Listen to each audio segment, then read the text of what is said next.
Firm का समापन, dissolution of firm. लगातार हमारे वीडियोस, अभी शायद तीसरा वीडियो आ गया है आपके पास, किस पे है कि अगर एक फर्म का समापन हो जाए तो कैसे अकाउंटिंग करते हैं।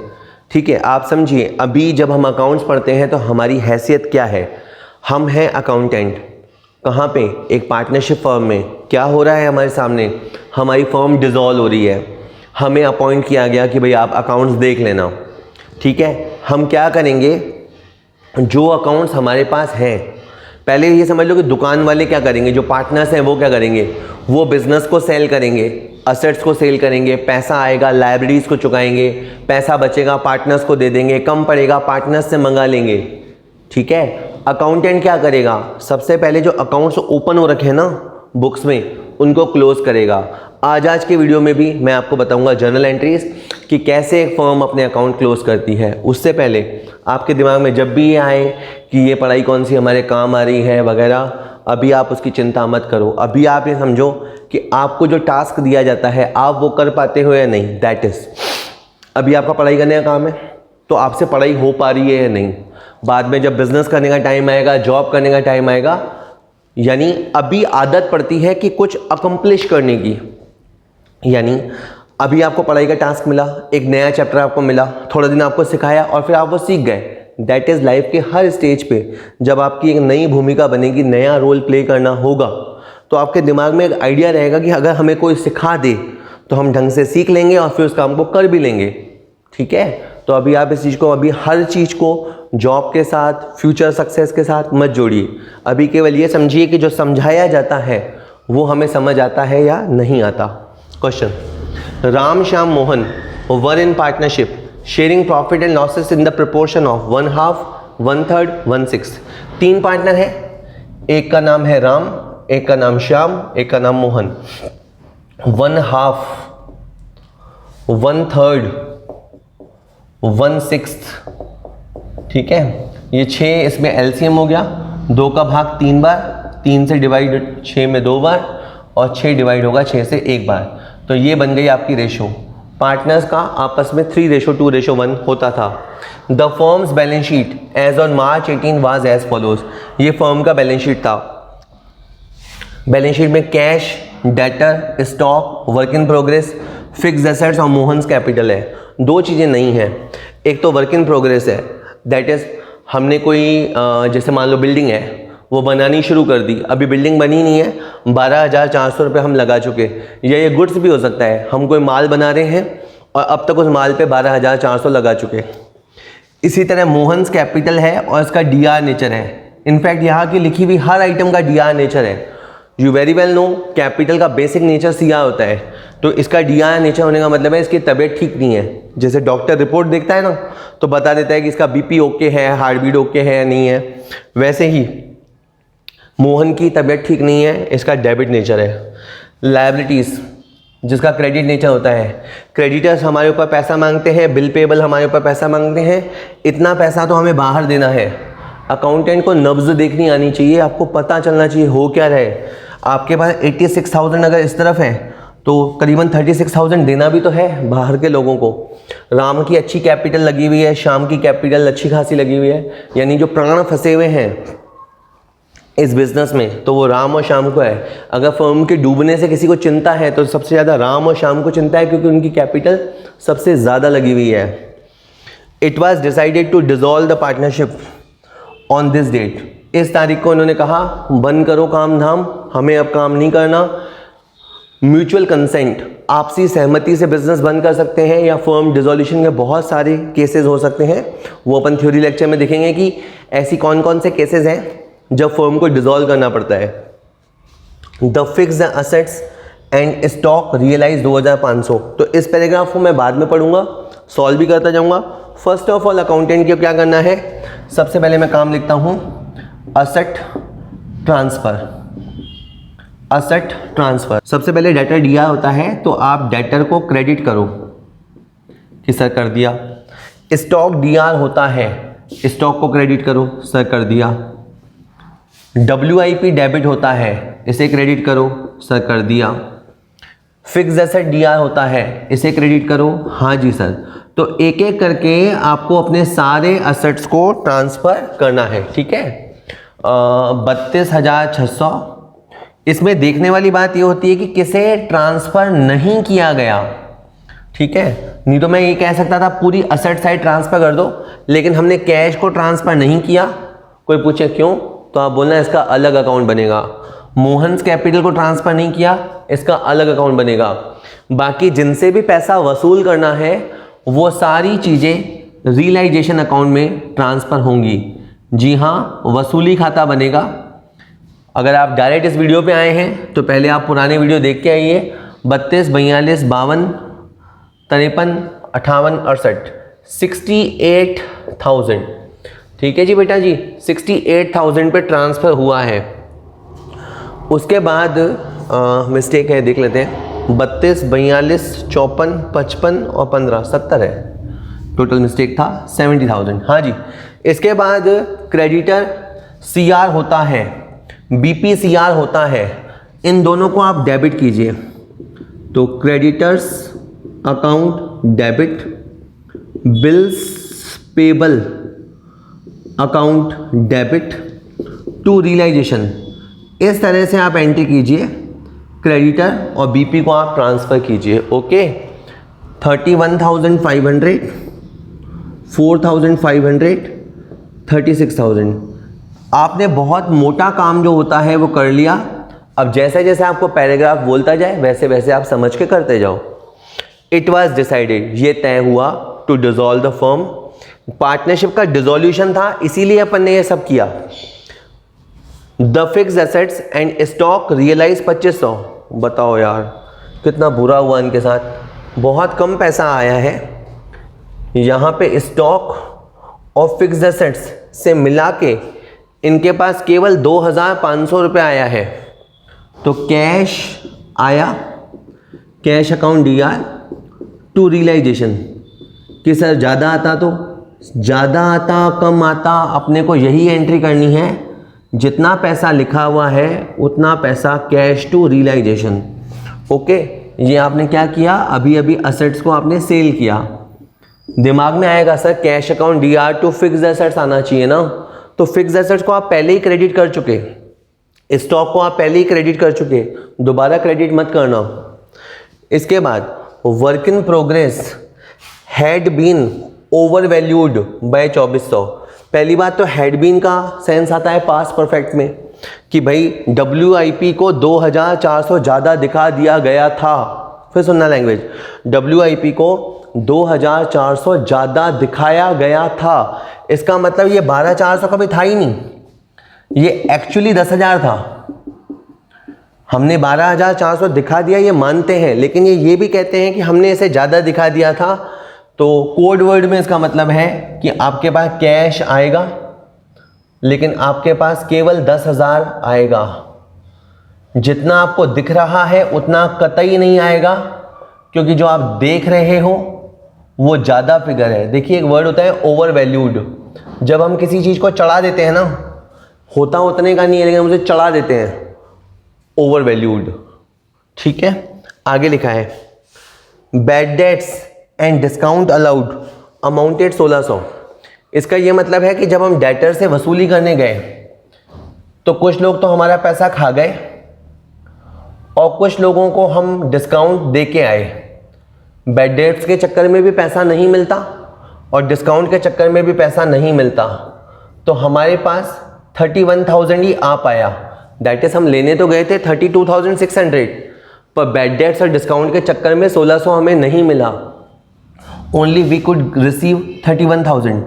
कि सर इसकी एंट्री करें ना, cash account DR, bad debts account DR, discount account DR, इतना कुछ नहीं करना, बस आपको सिंपली एंट्री पास करनी है cash account DR to realisation account. Okay बेटा जी, कैश टू रियलाइजेशन अकाउंट 31,000 से एंट्री करनी है, हो गया।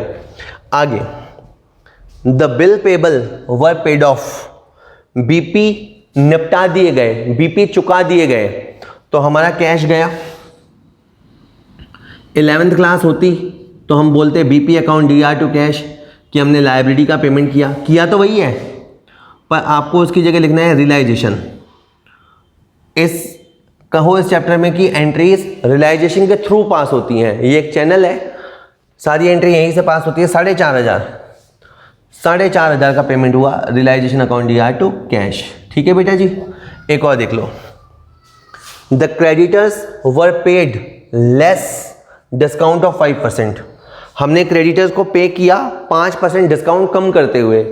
तो हमने इनको बोला भाई साहब यार अब हम आपको जल्दी पैसा दे रहे हैं, हमें जाना है, फॉर्म हम बंद कर रहे हैं, तो हम आपको पूरा पैसा नहीं देंगे। तो 31,500 का आप 5% निकालिए, 5 25 7 5 से 15 1,575 रुपये कम कर दो। यानी 31,500 हमें देने थे, लेकिन आप उसमें से 1,575 कम कर दो, 29,925 रुपये हमने कैश दिया। रियलाइजेशन आएगा ऊपर, realisation account DIR to cash 29,925 रुपये की। सर समझ नहीं आया, हम 31,500 देने गए थे, हमें 1,575 रुपये डिस्काउंट मिला, बाकी का पैसा हमने पे कर दिया। एक लास्ट इंपॉर्टेंट पॉइंट और है, there was a claim for damages against the firm. हमारा प्रोडक्ट खा के कोई बीमार हो गया या हमारी सर्विसेज से कोई अनसेटिस्फाइड था, उसने हमारे ऊपर क्लेम कर दिया। उसने क्लेम क्या किया कि मुझे नुकसान हुआ है। तो देयर वाज अ क्लेम, एक क्लेम था डैमेजेस के लिए अगेंस्ट द फर्म, फर्म के खिलाफ, विच वाज सेटल्ड, सेटल्ड मतलब निपटाना, एट 5,600। इस तरह की चीज़ को बोलते हैं अनरिकॉर्डेड लायबिलिटी। इस क्लेम के बारे में यहाँ कोई जिक्र नहीं है, लेकिन हमें आउट ऑफ द कोर्ट जाके या कोर्ट के थ्रू जाके 5,600 देना पड़ा, तो हमारा कैश गया। तो कैश आएगा नीचे, रियलाइजेशन आएगा ऊपर। तो realisation account DIR to cash 5,600 हमें समझो देना पड़ा। अब यहाँ फिर बच्चा ऑब्जेक्शन करता है कि सर एक बात बताओ, क्रेडिटर को BP को तो हमने ट्रांसफ़र किया इसलिए हमने रियलाइजेशन लिखा, इसमें भी रियलाइजेशन लिखेंगे? जी हाँ। हम क्या करते हैं, एक क्लेम को बुक्स में क्रिएट नहीं करते। अब हमने पेमेंट किया है तो कैश लिखेंगे और सीधा रियलाइजेशन अकाउंट पे पेमेंट कर देंगे। लास्ट है, the expenses of realisation amounted to 375। इसके अलावा 375 और खर्चा हुआ, इसमें भी हमारा कैश गया। कंपटीशन एग्जाम में ऐसा ऑप्शन देता है, रियलाइजेशन एक्सपेंस DIR। तो स्टूडेंट को लगता है, जिसकी तैयारी कम होती है उसको लगता है सही है रियलाइजेशन एक्सपेंसेस टू कैश। नहीं, आपको एक्सपेंस कुछ बोलना ही नहीं है।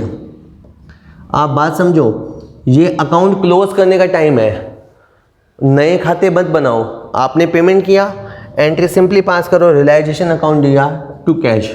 तो इस क्वेश्चन में आप क्या समझे कि जब फर्म का समापन होता है, फर्म अपने अकाउंट्स क्लोज करती है, sequence 1 asset transfer, sequence 2 liability transfer, asset को सेल करो, लायबिलिटीज़ को पे करो।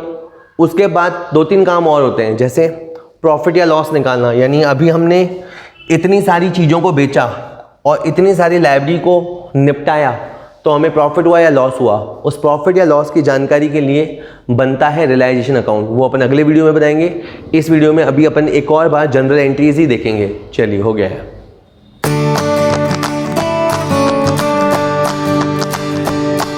डिसॉल्यूशन, एक क्वेश्चन और क्या करना है, मेन सबसे पहले ट्रांसफ़र करना होता है चीज़ों को। क्वेश्चन देखेंगे, Ram Shyam and Ghanshyam sharing profits in the proportion of 3:1। 3 partners होते थे, agreed upon the dissolution of the partnership. वो लोग अग्री हुए, यानी ये कोई मनमानी बात नहीं है कि एक ने कहा और बाकी लोग, इनकी सब ने कंसेंट मिलाई, आपस में सहमति हुई कि अब हमें फर्म का बिजनेस बंद कर देना चाहिए। ठीक है। On which date there balance sheet was as under, ये इनका बैलेंस शीट पोजीशन है। आप अच्छे से समझते हैं कि ये असेट साइड है और इसका DIR नेचर है, और ये लायबिलिटी साइड है, इसका CR नेचर है। नीचे जाके आपसे जनरल एंट्रीज मांगेगा, आज की वीडियो में तो जनरल एंट्रीज मांगेगा। तो एक काम तो मैं वैसे नीचे पड़े बगैर कर सकता हूँ कि जैसे मशीनरी है और मशीन DIR है, तो बेटा मुझे क्या करना है, मशीन जो DIR हो रखी है उसे CR करेंगे। स्टॉक DIR होता है। देखो मैं ऐसा भी बोल सकता हूँ स्टॉक को क्रेडिट करेंगे, लेकिन मैं चाहता हूँ कि आप पूरी लाइन बोलेंगे स्टॉक डेबिट होता है लेकिन अब हम उसे क्रेडिट करेंगे। इन्वेस्टमेंट डीआर होता है पर अब हम उसे क्रेडिट करेंगे।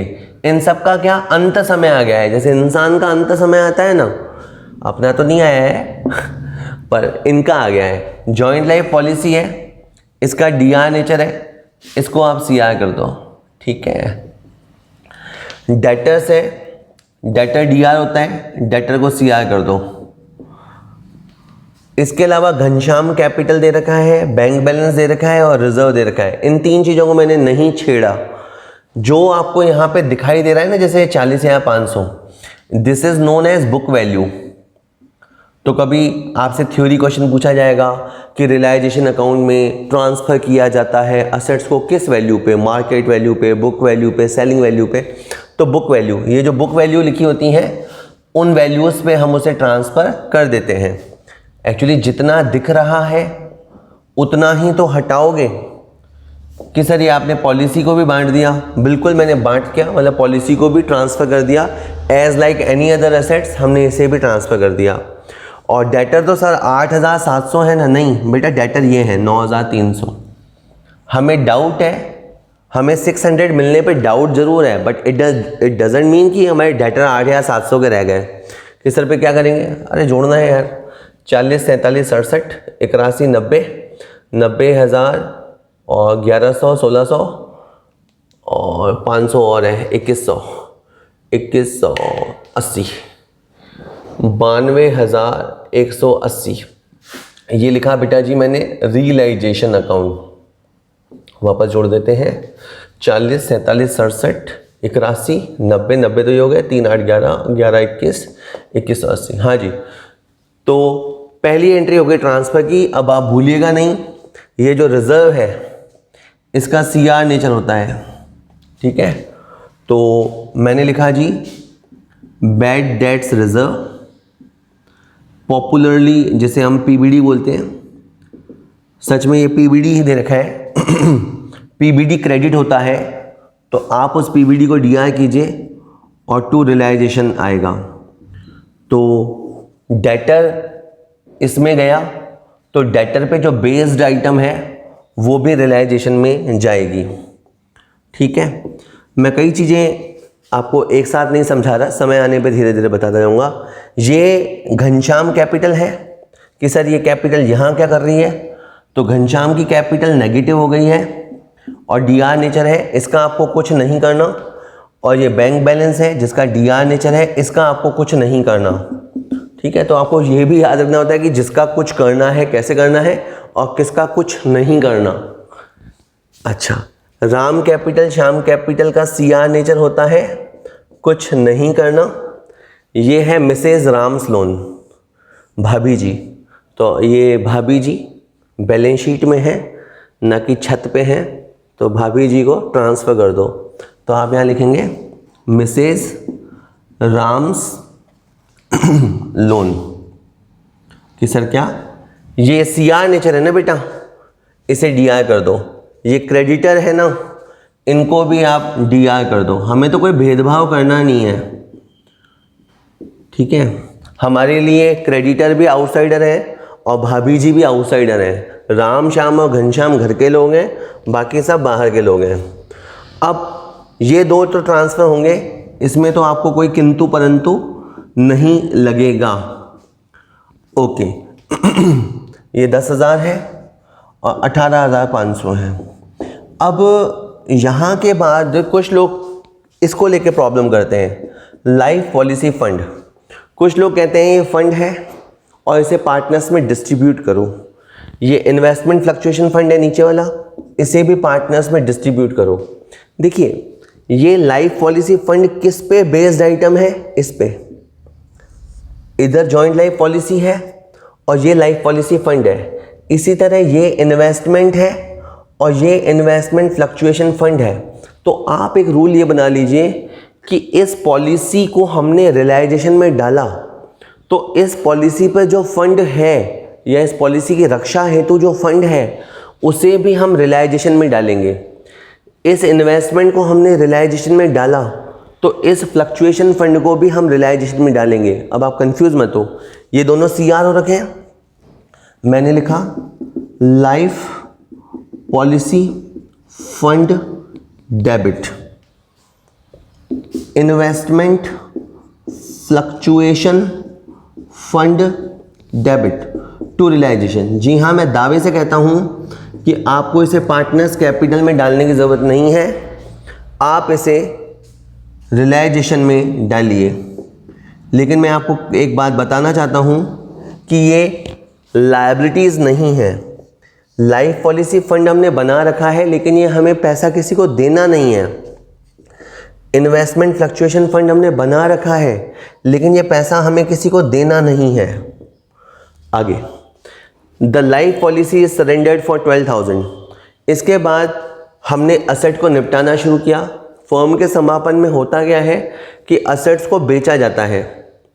तो हमने पॉलिसी ले जाके बीमा कंपनी को कहा कि साहब हमारी फर्म हम बंद कर रहे हैं, आप ये पॉलिसी रखो, हमारे पैसे दे दो। तो उन्होंने आपको केवल 12,000 दिए। आपके हिसाब से तो 14,000 मिलने चाहिए थे, पर उन्होंने केवल 12,000 दिए। तो कैश आया, ठीक है, cash account DR to realisation account. वैसे भी जब फर्म किसी का समापन होता है ना, तो अक्सर देखा गया है कि चीज़ों को औने पौने भाव पे बेचना पड़ता है, ठीक है। ये भी एक आपस में विरोधाभासी चीज़ है कि जब कोई आदमी टॉप पे होता है तो वो अपना बिजनेस बेचेगा क्यों? मतलब टॉप पे होते हो तब आप अपना बिजनेस बेचते हो तो अच्छा पैसा मिलता है, पर तब आप अपना बिजनेस बेचोगे क्यों? और जब आपके बुरे दिन आते हैं और अब आप बिजनेस बेचते हो तो फिर अच्छा पैसा नहीं मिलता। खैर, कैश टू रियलाइजेशन कि सर पॉलिसी नहीं लिखना, नहीं लिखना, आपको पॉलिसी वगैरह ये बातें नरेशन में लिखनी है, नरेशन तो हम लिख लेंगे। अच्छा, मैंने इसको निपटा दिया, एक बार ऐसे ही राइट लगा दिया। नेक्स्ट है the investment are taken over by Ram. सोचो, हमने इस इन्वेस्टमेंट को बेचने की कोशिश की और मान लो बेचा होता तो कैश आता और नीचे हम लिखते हैं रियलाइजेशन। इन्वेस्टमेंट तो लिख नहीं सकते, तो अगर बाय द वे हमने सेल किया होता तो एंट्री होती कैश टू रियलाइजेशन। लेकिन शायद ये सेल नहीं हो पा रहे होंगे, या शायद राम ने कहा होगा कि मुझे दे दो, तो यहाँ पे आप कैश नहीं लिखेंगे, अब आप राम लिखेंगे। एंट्री हो गई राम्स कैपिटल टू रियलाइजेशन। 17,500 रुपये में इन्वेस्टमेंट को राम ने ले लिया। तो रियल कॉन्सेप्ट क्या है कि राम की कैपिटल में से पैसे काटेंगे, इसलिए राम को DR किया, रियल कॉन्सेप्ट। और आपको ऐसे नहीं समझना तो आप बोल दो कि राम को इन्वेस्टमेंट मिले, राम है पाने वाला, Ram is the receiver, receiver को कर दो DR। आप ऐसा भी कर लो, कोई दिक्कत नहीं है। चलिए, Ram agrees to discharge his wife loan. Ram ने कहा कि मैं अपनी पत्नी का ऋण चुका दूंगा। सोचो, ये भाभी जी हमारे ऑफिस में आई होती और हमसे आके पैसे मांगे होते और मैंने इसको पैसे दिए होते, ठीक है, पैसा लिया है तो चुकाना पड़ेगा। तो entry realisation account DR to cash. ऐसे करके हमने 10,000 से एंट्री करी होती। अगर हमने उसे कैश दिया होता, लेकिन हमने कैश नहीं दिया, उसके पैसे कौन देगा? राम देगा। तो आप देखिए, जहाँ कैश आ रहा है ना, वहाँ मैंने कैपिटल डाल दिया कि सर हमें समझ नहीं आ रहा। कोई बात नहीं, आ जाएगा धीरे धीरे समझ में, अपने को कोई जल्दी तो है नहीं, आराम से समझो। Realisation account DR to Ram's capital. Next, Shyam take over all the stock at 7,000। Shyam ने सारा स्टॉक ले लिया। सपोज हमने स्टॉक बेचा होता, तो कैश आया होता, एंट्री होती cash to realisation, cash to realisation. ये एंट्री होती अगर हमने बेचा होता तो। अब हमें बेचने तो दिया नहीं, श्याम ने कहा मैं ले रहा हूँ, ठीक है। कई बार क्या होते हैं, फर्म डिसॉल्व करते हैं, उसके बाद ये लोग अपना अलग अलग बिजनेस करते हैं। तो श्याम ने कहा होगा कि स्टॉक किसी को बेचने की ज़रूरत नहीं है, मुझे दे देना। तो श्याम रिसीवर है, ये सोच के अपन श्याम को DR कर देते हैं।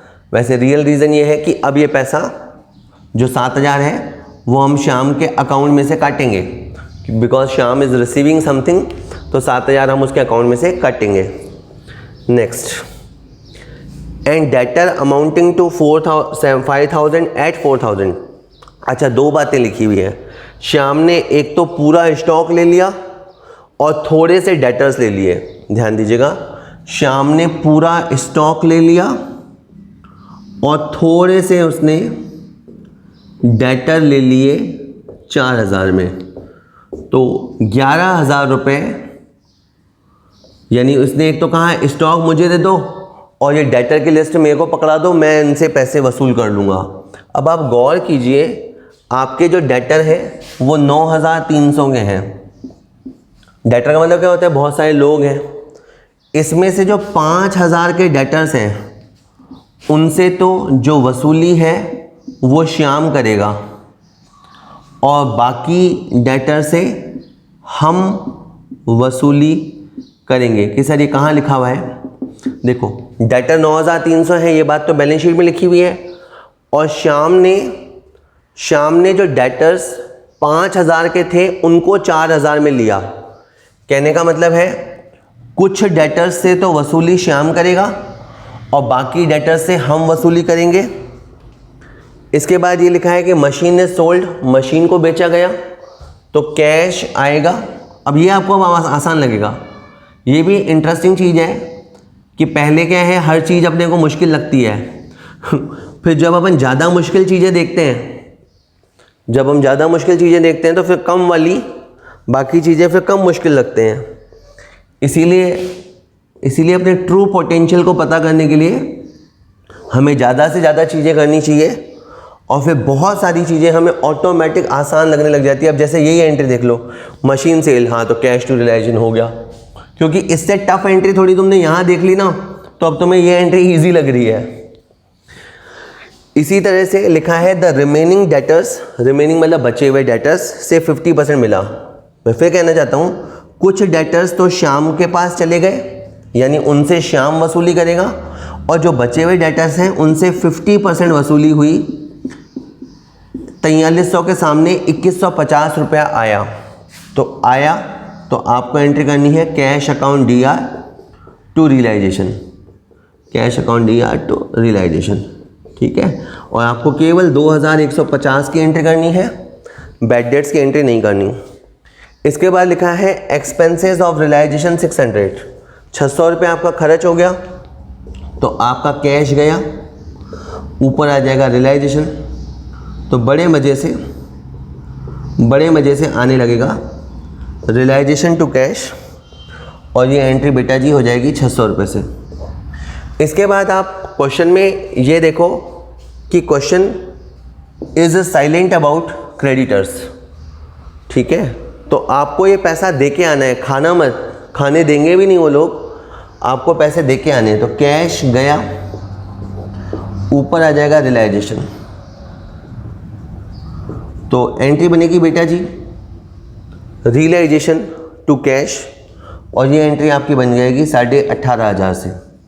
कि सर हमें कुछ खास समझ नहीं आया, मैं जल्दी से 5 मिनट का समअप करता हूँ।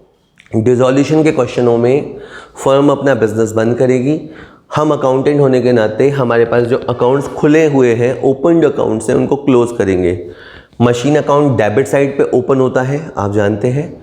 Machine credit, stock credit, investment credit, policy credit, debtors credit, ये सबको आप क्रेडिट करते हुए वसूली भाई के पास पहुंचाएंगे, वसूली भाई खाता। उसके बाद याद ये रखना है कि जो बैड डेट्स रिजर्व है उसका CR नेचर है, तो उसको आप डेबिट करेंगे, यानी इस अकाउंट को भी अपने क्लोज किया है on the reverse side. Bank balance को क्लोज नहीं करते और घनश्याम कैपिटल को क्लोज नहीं करते, बल्कि ये अकाउंट अलग से बनाए जाते हैं। जब अपन एक दो वीडियोस के बाद जब अकाउंट्स बनाएंगे तो हम ये देखेंगे कि इनके सेपरेट अकाउंट बनते हैं, बैंक के और कैपिटल के। इधर से क्रेडिटर भाभी जी, ये आउटसाइडर है, CR नेचर है, इनको डेबिट करेंगे, ठीक है। इसी तरह से ये लाइफ पॉलिसी फंड जो है ये इस जॉइंट लाइफ पॉलिसी पे बेस्ड है। अगर देखा जाए तो इन्होंने 14,000 की असेट बना रखी थी और उतने ही अमाउंट का इन्होंने फंड बना रखा था, तो हम दोनों अकाउंटों को एक जगह ट्रांसफ़र करेंगे, तो ये फंड भी रियलाइजेशन में जाएगा। इसी तरह से इन्वेस्टमेंट के सामने इन्होंने फंड बना रखा था, फ्लक्चुएशन फंड, वो भी हम रियलाइजेशन में ट्रांसफ़र करेंगे। ओके, इसके बाद एक एक करके असेट्स को उन्होंने बेचा, जैसे पॉलिसी सरेंडर करी, मशीन बेची, डेटर से वसूली करी, तो कैश आएगा। तो आपको एंट्री करनी है कैश टू रियलाइजेशन। ओके, और अगर कभी ऐसा हो जाए कि कोई असेट पार्टनर ले ले, तो जो रिसीवर पार्टनर है उसको डीआर करना हो, रिसीवर पार्टनर को डीआर करना। एक ने कहा मैं स्टॉक लूँगा, एक ने कहा मैं डेटर लूँगा, रिसीवर पार्टनर को डीआर करना। और एक जगह एक पार्टनर ने कहा कि वो अपनी पत्नी के पैसे चुका देगा, तो वो हो गया पे करने वाला, गिवर। तो आप गिवर पार्टनर को सीआर करना। एंट्री बनाने के लिए ये तरीका भी लगा सकते हो, अगर बाय द वे हम पैसे देते तो एंट्री होती है रियलाइजेशन टू कैश। अब हमने तो दिए नहीं, कि हमने क्यों नहीं दिए, क्योंकि पैसे राम दे रहा है। तो आप इस तरह से एंट्री बनाना। ठीक है, तो एंट्रीज बड़ी आसान होती है। इस वीडियो में इतना ही।